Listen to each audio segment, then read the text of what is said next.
welcome to tonight's events. This is a class on emotional health, right? Are we here to kind of balance our emotional health? Is that what we're here for tonight? We got one hand back. Yes? Yes, a few more. This is our MasterClass number 6. We started this about 6 months ago. And it's taken off so well that we're going to continue having these classes the third Wednesday of every month, all right? So those that are getting our emails will find out when those are happening. But if you don't get that email, just remember, third Wednesday of every single month. And check our calendar if you want to know what those topics are. We have one coming up on sleep. We have one coming up on Chinese medicine. We have one coming up on hormone balancing. And even more to come, and I'm always open to new ideas. And we're bringing some other talkers, speakers, experts to come in too, so you don't just hear my voice every single time. But if you don't know who I am, my name's Ryan Gaska. I've been here with Elliott's for 15 years.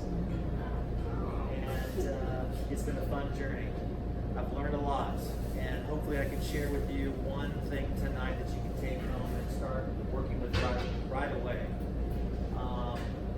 And that's just my goal tonight, give you some information, all right? So with that being said, I have a little agenda that I'm going to work through. I know there's going to be questions, specific questions that are going to be specific to you, and I'll allow a little time at the end for some Q&A. So if we can think of those questions as we go, write them down. I see some of you have pen and paper. And then at the end, we'll open it up and you can ask them. Does that sound good? Good? Yep. Awesome.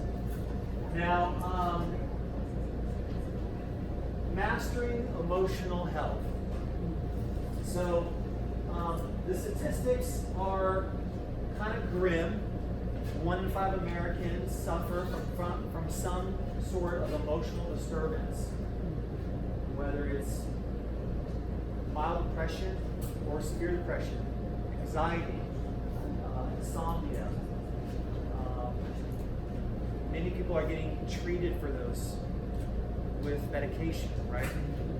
And medication always, of course, comes with side effects, diminishing returns. It's just what has to happen. Now, there is a time and place for medication. A lot of people have survived their depression with the use of medication, right? Without it, they may not be here today. So there's a place for that. But if we have some natural tools in our tool bag, wouldn't that be awesome, right? If we could somehow start with the foundational things like food and diet, and throw in some supplements to boot, and we can avoid going to medication, that would be awesome. So, good news, emotional wellness is highly treatable through diet, exercise, and supplementation. Highly treatable. We talk to customers every single day about these very issues and get really good results. And maybe be surprised to know that there's some products in this store that can give you as good, if not better results than antidepressants. And that's pretty cool. And it doesn't take a prescription, there's no side effects, and the costs are really, really good, really economical. One of those being vitamin D. If you don't all take vitamin D right now, it's like pennies a day. Just start, please. Okay? But we're going to talk a little bit more about specific supplements in a minute. But I want to talk about kind of what the landscape is when it comes to emotional health, right? How do we know when there's a problem? I think a lot of us probably intuitively know, but if we're looking for our fix every single day, whether it comes from stimulants or sedatives, right? Does anybody know what those are for them? For me, it's coffee and sugar, right? Who else has their fix? Coffee and sugar? Coffee and sugar, right? Gallons a day for me, right? So I know when that's going haywire, I've got to start doing some things, right? What about alcohol? Marijuana, right? Things at the end of the day, you just got to unwind. You're stressed out. You got to relax. Those too. You know, if we get on this roller coaster, we're trying to ride that line, whether it's, you know, I'm trying to get up for the morning and I'm trying to get down for the night. You know, we're riding that roller coaster throughout the day. Let's see if we can do some other things and not be so dependent on those. Because those too have diminishing returns, right? You get hooked on those and it doesn't feel good to be there. So, and tobacco, of course, that's a stimulant and it's a weird, tobacco's kind of a weird thing. Nicotine's kind of a weird thing because it kind of stimulates you, but it's also, how many people have a smoke when they want to relax? You know? Yeah. So, we're going to talk about why that is. You know, there's these chemicals that get released when we give ourselves these you know, treats that is very satisfying, that dopamine release, that euphoria we get when we indulge. So, how can we do that naturally without resorting to these things? And not be dependent. There's time and a place for some of these things, but we don't want to be dependent, right? So, I heard someone from the back there. So next,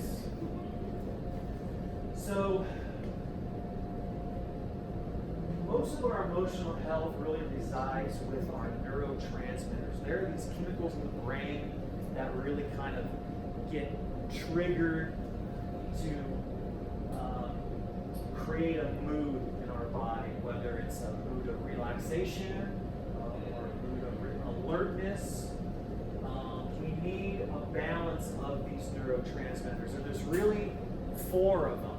And I see some people taking pictures.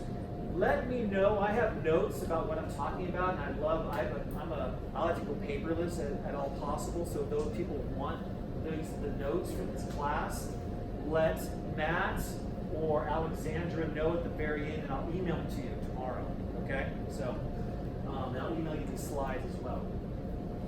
But there's 4 neurotransmitters. We know about serotonin and dopamine, or at least most of us do, right? Serotonin is that neurotransmitter that gets released at the end of the day that helps with relaxation and also gets converted to melatonin, which helps with sleep. We got a lot of serotonin deficiency in this country. That's why SSRIs are so popular. They help try to salvage what little serotonin our body's making. They don't actually cause our body to make more. We have products that do. I'll talk about it in a minute. But serotonin is really, really well, like it says here, you know, helps with calm and relaxation. And then dopamine, of course, for alertness and drive. Dopamine gets converted to adrenaline, which you also may not know. Dopamine is a natural internal pain reliever. You know, some people are walking around chronically in pain. They think it's because of some injury that they had years and years and years ago. If you're still in pain from an injury long ago, you're not still injured. It's because you have low dopamine levels. We got products that increase dopamine levels in the body, help relieve pain, also with alertness and again drive. Dopamine is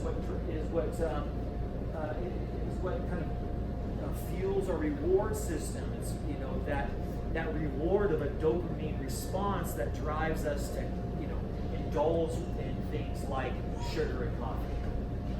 Okay? 2 more that people don't know about. Glutamates. You've heard of glutamates. MSG, sodium monoglutamate, right? It's a food additive. Who would have thought that that's a neurotransmitter? There's a lot of glutamates in our diet. We don't realize that are there. It's what makes food taste really good, and they're flavor enhancers, right? Too much of them overexcites us. We have a problem with anxiety in this country, a little bit, right? Overprocessed, highly palatable foods. We overindulge in those things. Our body builds up with too many glutamates. Soy sauce, if you didn't know, very high glutamates. Okay, you go to a Chinese Chinese restaurant, it's not just the MSG, although it's there too. Soy sauce, yeast extract, even here in the health food store, you know, processed foods, you oftentimes see yeast extract. It's okay from time to time if you're overindulging in those things, you get too many glutamates. And if you're wondering why you're so anxious, okay, how do you get rid of them? Well, there's a product in the store that gets rid of glutamate. It's a glutamate blocker, L-theanine. I'm going to go through a lot of the supplements here in a minute. I might just throw them out as I go as well, but there's stuff here for this. And then another neurotransmitter, GABA.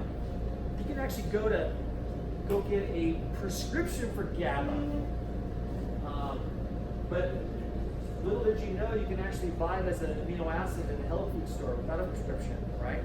It's relaxing. It helps calm the brain. It's a great balancer of too many glutamates. Take a little theanine, a little GABA at the end of the day before you reach for your glass of wine, right? Maybe you still have that glass, but maybe you don't have that third or fourth. You just have one. So you want a balance of these four.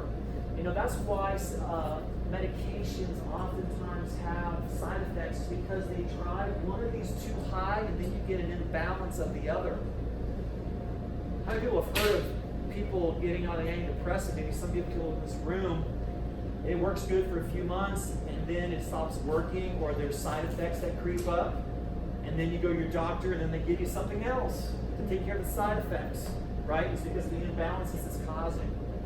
So you got to have the balance. All four are needed. You need all four. You need the right amounts. Okay? So, a couple of fundamentals before we get into specific supplements. I mentioned a few already. But what a lot of people, everybody here heard of, you have a gut feeling, right? There's a reality to it. 95% of your neurotransmitters are made in the gut by bacteria. Bacteria. How does that bacteria get there? Well, you need to give it a hospitable environment, right? Lots of fresh foods, non-chlorinated water, probiotics. Really cultivate good bacteria in your gut. Lots of good fibers, because the fibers are what the bacteria eat for fuel. So you want to improve the gut health as much as you want. What's more is increasing. A lot of people think they want to reduce acid. No, you want to increase acid for gut health. The proteins that are locked up, the amino acids that are locked up in your proteins cannot get released unless you give acid in there. Hydrochloric acid should be sufficient, but a lot of people are stressed out. Their bodies, especially just as you age, it's natural to go down in hydrochloric acid production. You want to add a little acid. Who here has heard of taking apple cider vinegar for digestion? Because of the acid in there, right? So take a little extra acid, take a supplement of hydrochloric acid if you need that much help, or add in a little bit of apple cider vinegar. Kombucha is slightly acidic as well. Help cultivate a slightly acidic digestive tract. Bacteria, your gut bacteria love a slightly acidic environment. Lactobacillus, acid loving. Okay, that's what that means in Latin. So, develop a strong, hearty gut if you need extra neurotransmitter production. Okay. Minerals and vitamins, the building blocks. You got all the workers there. If there's no materials, they can't build anything. So make sure your vitamin and mineral status is up to par. I mentioned vitamin D. You should all be taking, I don't care if you work out in the sun 40 hours a week, you should all be taking at least 1,000 units of D and up to 10,000 in the middle of winter all year long. Who here has had the vitamin D check? Tell me your numbers. Maybe you know their numbers. What's your number? 47. 47. 61. Anything between 20 and 30, you're struggling just to make it by. Okay? Most people are walking around between 20 and 30. Your rates for all disease go up significantly. It's correlated very strongly with vitamin D status. Okay? And then there's a huge portion of our population that are below 20. That's the bottom rung. Just one small thing is going to knock you all that ladder. Okay? So get it above 30 at least, and you're only going to get there by supplementing. You're not really going to get there by just going out in the sun. You know, what is the recommendation? 15 minutes a day, right? It's just not going to happen, folks. I talk to people all the time about vitamin D status, and they tell me, hey, I go outside. Well, what's your vitamin D levels? You know, and it's just not there. So you got to supplement. It's not in your food either. It's small amounts in wild caught fish and eggs, but not enough to really get your levels where they need to be. So take vitamin D. What's more, I actually in my little infographic here mentioned the 4 that you got to have to make your neurotransmitters. Vitamin D is there. Magnesium, crucial. Iron. It's kind of an unknown one, but if you're anemic, you're also got low neurotransmitters. Talk to a lot of women that are anemic, okay? And then they got mood disturbances too. Well, they're intimately connected. So, and then also coenzyme B's, most importantly, pyridoxal 5-peroxide, P5Ps. It's a coenzyme B6. I say take the whole kit and caboodle, do a coenzyme blend of B's.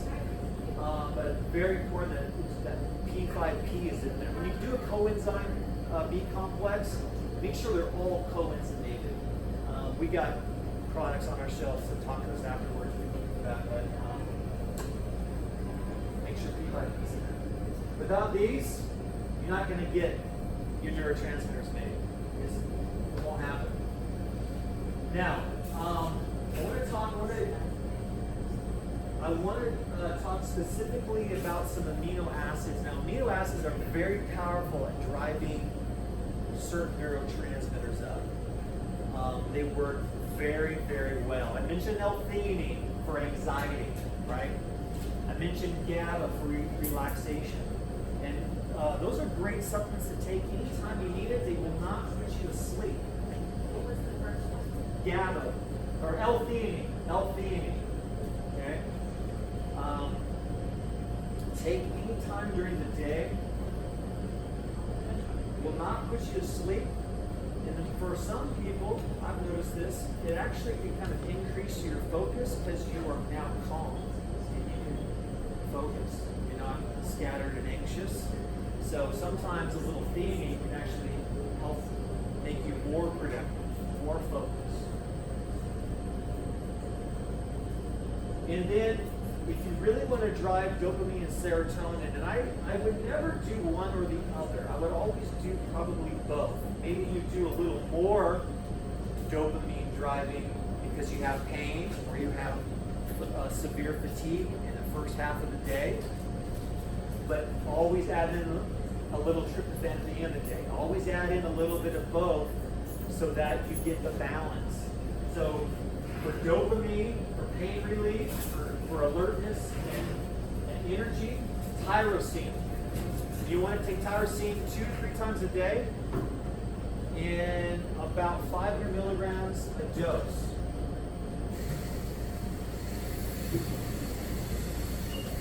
And then at the very least, take about, I would say 100 milligrams of a form of tryptophan called 5-HTP. Let's say that again, 5-HTP, 100 milligrams of that at night for your serotonin production. And then if you want extra serotonin, you need extra help with sleep, you need extra help with relaxation, you've got mild depression or even something more severe, and you want to try natural first, take up to 200 to 300 milligrams of 5-HTP 2 to 3 times a day. again with a little bit of tyrosine in the morning time. Okay? And you can stack the glutamine, the theanine and the GABA with these other, with tyrosine and tryptophan. You could do all four if you need a little extra help with anxiety. I have a question. Yeah. Can you get these all at the same time for amino acids? Because sometimes you want to take down these by themselves so they work like on an empty stomach, or what do you suggest? Can you take all those at once? Yeah. So can you take all these aminos at one time?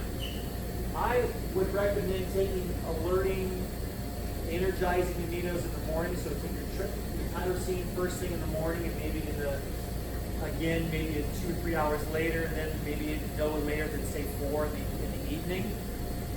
Then you can take your serotonin increasing 5-HTP, say in the evening, maybe with dinner, then again at bedtime. Okay, you can kind of mimic the natural circadian rhythm, right? If you take them all at once, they will compete for absorption. And if you take it with food, it competes for absorption too. So aminos should always be done on an empty stomach. It's really important. Empty stomach is 30 minutes before you eat or 2 hours after you eat. Right?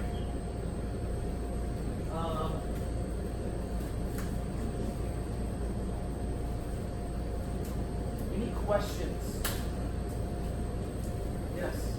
You mentioned kombucha for the acid. What if you take it or eat it, and then you have like indigestion? Does that mean it's working? So what if you drink kombucha and you're starting to get indigestion? Tell me more. Is it acid reflux or Yeah, gas? it's Acid acid reflux. Sure. Well, you want to think about how much you take. Did you take it on an empty stomach or with food? And to really answer your question is you maybe just want to start small and work your way up. And then at the end of the day, not everything's for everybody. You know, I can't make a blanket statement that everybody should be drinking kombucha all the time. So I think for some people it may not be the right thing, but I think you should maybe still consider how else can I increase acid. Maybe take a little apple cider vinegar, or maybe use start with something as mild as lemon water. Okay? I was going to suggest to her that maybe it's the carbonation, because carbonation and acid reflux do not go together. Because a lot of times that can exacerbate acid reflux, and there is a natural carbonation in kombucha. So that might be what is bothering you if you have a particular case of acid reflux. I was having that. So she says the bubbles can cause some acid reflux. That kind of makes sense, right? So it depends on the person. What's more too is, especially with carbonated water is alkaline.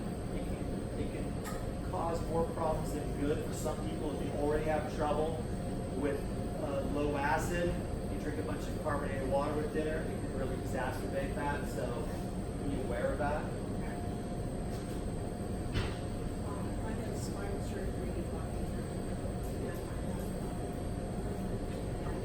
I have so dopamine is really low at night. Yeah, You I was. said that a person shouldn't be in pain if they have enough dopamine, is that what you said? Right.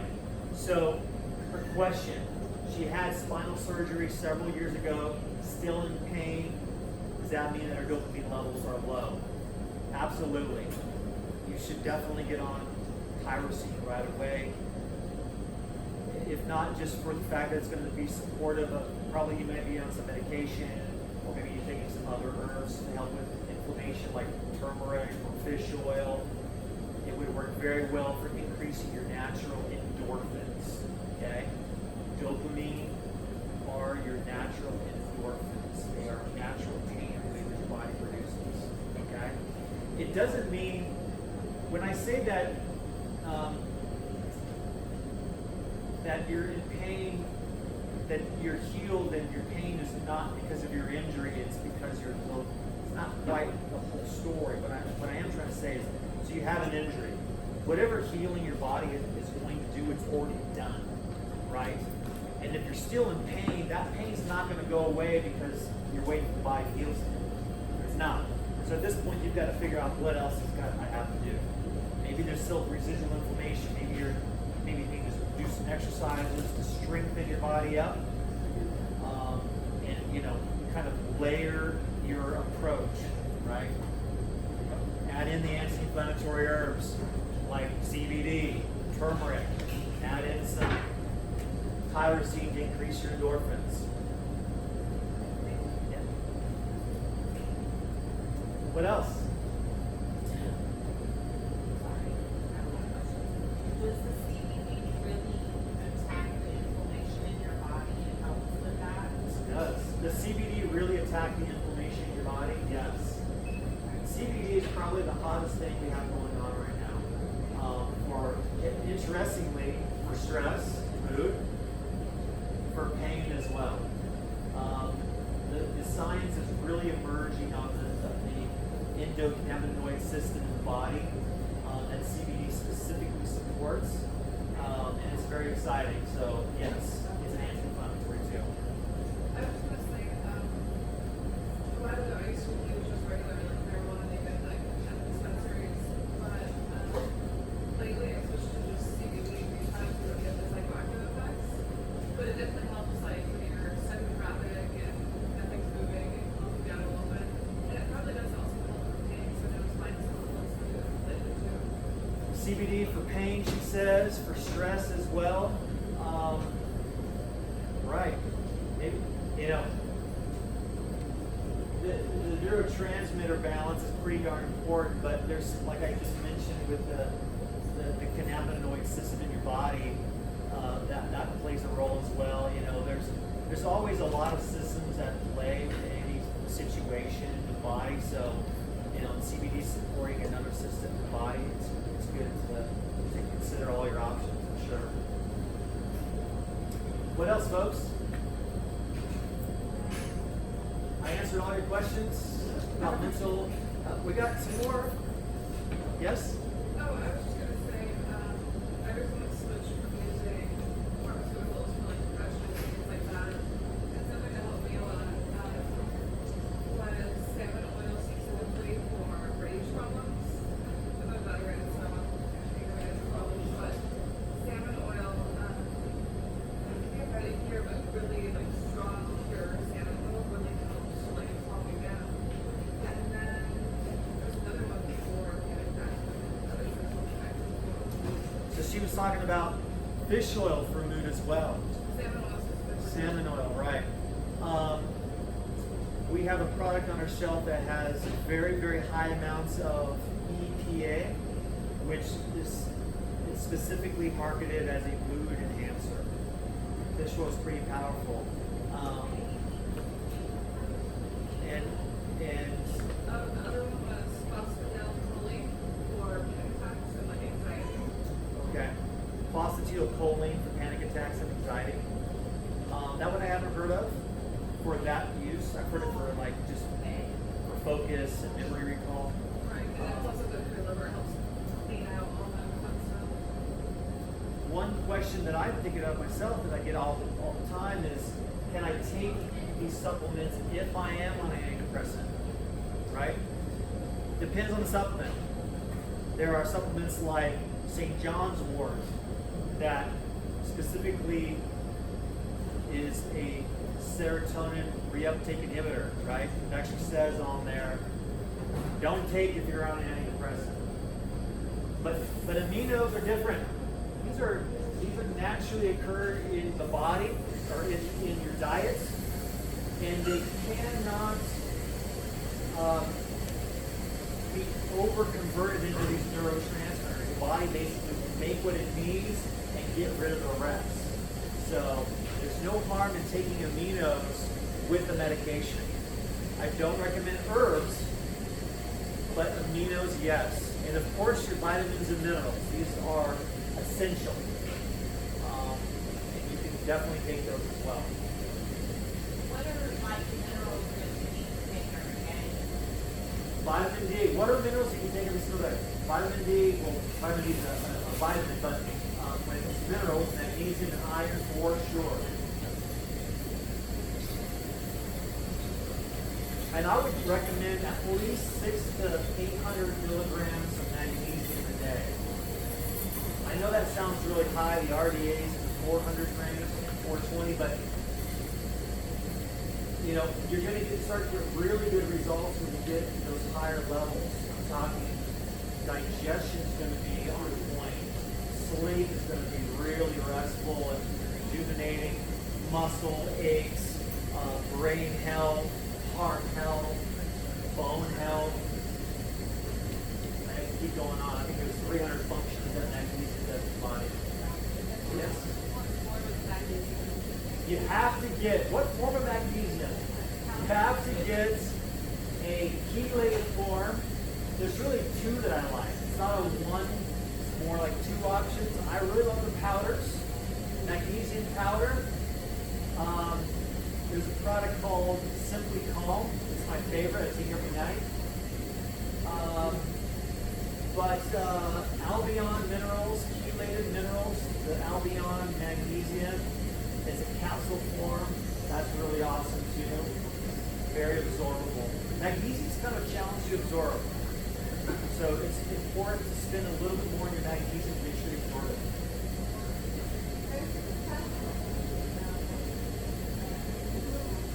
Yeah, there is different forms of magnesium, but so get Albion, A-L-B-I-O-N, A-L-B-I-O-N, Albion magnesium. That's a pill. There's two magnesiums I like. I like the Albion magnesium, and I also like the powder magnesium, Simply Calm, which is also a chelated magnesium too. Just different types. It's a powder. I love to drink it. Be careful when you take it. Don't take too much right away. Yeah, if you take a lot of magnesium right away, you will find out tomorrow morning what happens. But you can start slow and build up. Yeah. I love the calm. I take about 600 to 800 milligrams of magnesium a day. Yeah. Oh, we have props. We have props. Tastes delicious. It's a treat.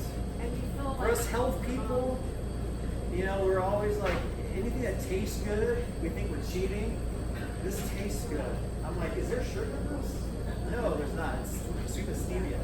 But and it's not expensive. 3 months, $20. so you make a liquid out of it. What else? Other questions?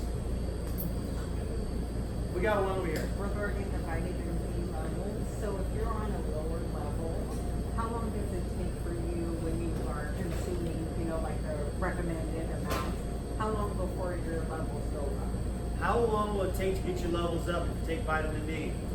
What I've seen, I'm going to give you the truth, it takes a while.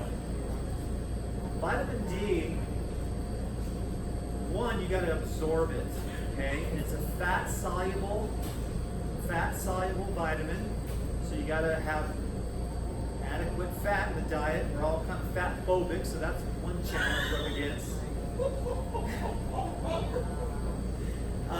The second thing is you may be eating fat, but you might have compromised fat absorption. You're not producing enough bile, okay? So you got to get your bile levels up. You may be thinking, well, how do I do that?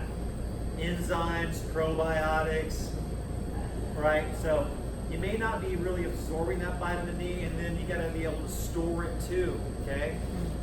You got to have enough cholesterol in the body to make sure that vitamin, that's another thing we're all trying to avoid. We want to try to get the cholesterol down, well, then our vitamin D levels suffer. So there's a lot of play. I don't want to overcomplicate it. My point being is get on something Make sure you take it with fat in your food, and just stay on it forever. Really, truly. I mean, vitamin D has got to be one of the least expensive supplements you can take. What kind of fat do you take? What?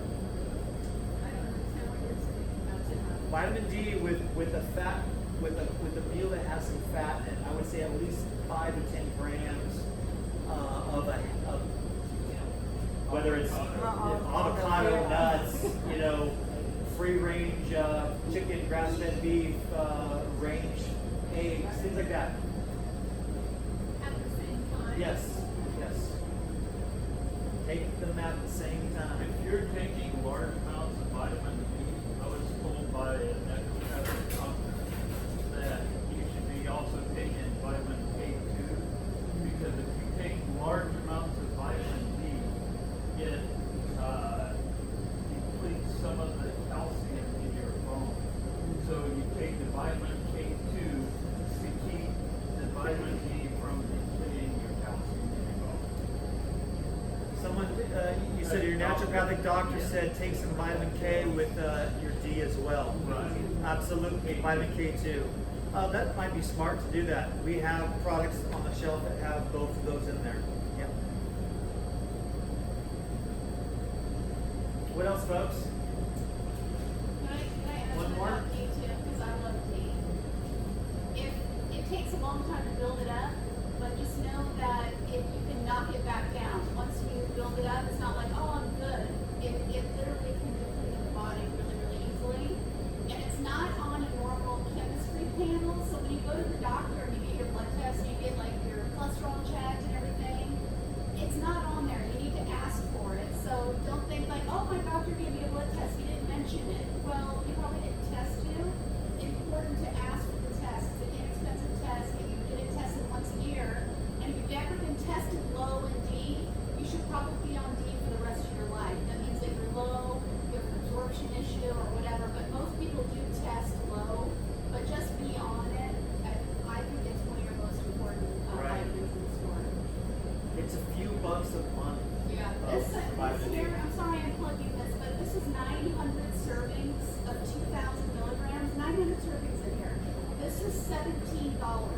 Yeah. Okay, so for a whole family, you could be on it for a year. You know, it's I know, it's the best. Yes. What are your thoughts on hair analysis? What are my thoughts on hair analysis?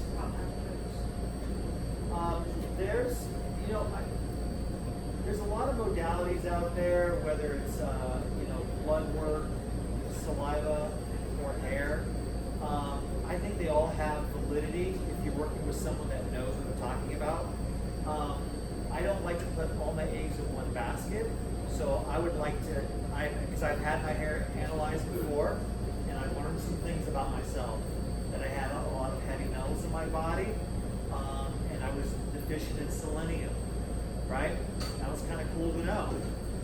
It's not going to give you the full picture, right? But it's just another tool in your tool bag. If you can gain something from it, sure.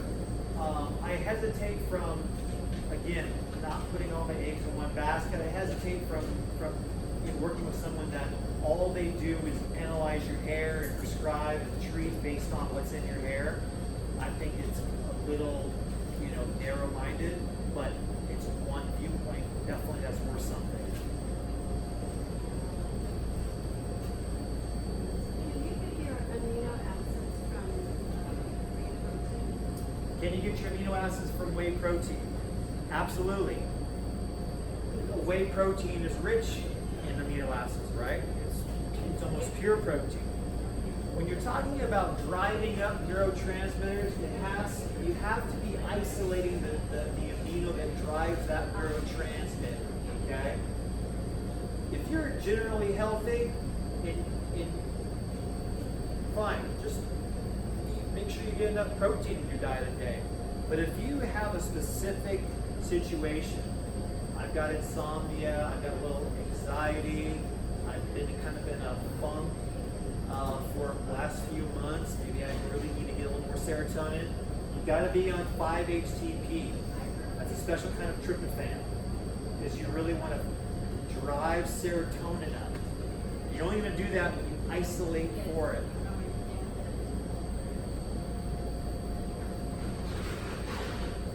Anything else?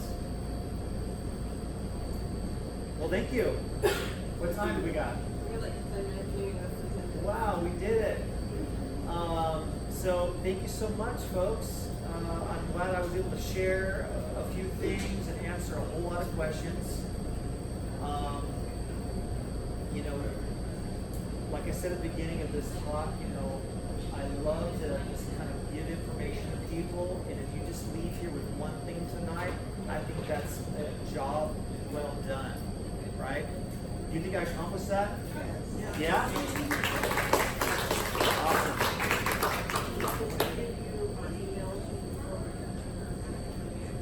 Anybody who wants my notes, tell Matt here, and he's going to star your name on the signage sheet to make sure that I email you the notes and the slides. Agree to that? It's been an absolute pleasure to talk with you folks tonight. Thank you so much, and I'll see you next month, okay? Good night.